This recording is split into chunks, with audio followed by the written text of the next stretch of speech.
মিরপুর এই 11তে বিবাহবাড়ি community centre এই বিল্ডিংয়ের মধ্যে আগুন লেগেছে।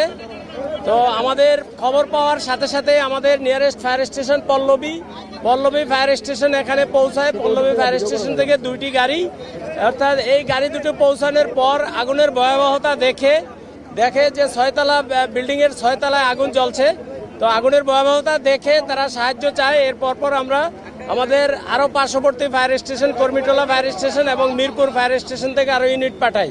মোট 60টি ইউনিট আমাদের এখানে কাজ করে এবং আমরা 12টা 5 মিনিটের সময় আগুন সম্পূর্ণ নিয়ন্ত্রণে দেই আমাদের। বাট এখনও আগুন জ্বলছে, ফ্লোরে আমাদের লোকজন কাজ করছে। এখন আমরা পুরোপুরি নির্বাপন দেইনি, বাট আগুন আমাদের এখন সম্পূর্ণ নিয়ন্ত্রণে আছে।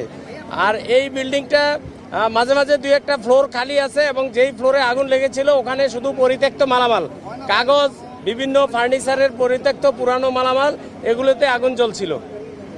ভাইয়া, কোথা থেকে আগুনের সূত্রপাত এবং এই ঘটনায় কেউ আহত আছে কিনা বা কি পরিমাণ ক্ষতি হচ্ছে এটা কি এখনো পর্যন্ত আমরা কোনো হতাহতের খবর পাইনি।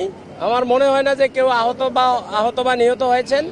আর এটার আগুন কোথায় কি কারণে লেগেছিল, কত ক্ষতি হয়েছিল, এটা আমরা আসলে একটা তদন্ত হবে, তদন্তের পর আমরা বলতে পারবো। কিন্তু যেহেতু বিল্ডিংটি ফাঁকা ছিল এবং আজকে শুক্রবার ছুটির দিন, ওই 6তলায় আপনি বলছেন পরিত্যক্ত অবস্থায় সব ছিল, তাহলে আগুন কিভাবে লাগলো, কোথা থেকে লাগলো? আগুন কিভাবে লাগলো সেটাই তো আমরা বলছি। আমরা একটা তদন্ত করব। এখন আমরা কাজ করছি আগুন সম্পূর্ণ নির্বাপন করব। এখন আমাদের প্রথম টার্গেট, এরপর আমরা কারণ খুঁজে বের করতে চেষ্টা করব। এটা আসলে কোনো গার্মেন্টস কিনা এটাও বোঝা যাচ্ছে না। পরিত্যক্ত মালামাল, কাগজপত্র, এই সমস্ত, বাট এই ভবনের বা ভবন কর্তৃপক্ষের কাউকে আমরা এখনো পাইনি। পরিত্যক্ত মালামালগুলো কি ধরনের?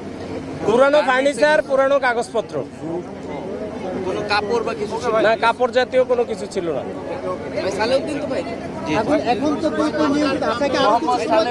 আমরা আরো কিছু সময় কাজ করবো। সম্পূর্ণ নির্বাপন শেষে আমরা এখান থেকে যাব। আগুন সম্পূর্ণ নির্বাপন না করা পর্যন্ত আমরা যাব না। বাট এখন আগুন সম্পূর্ণ নিয়ন্ত্রণে, আগুন বাড়ার আর কোনো সম্ভাবনা নেই।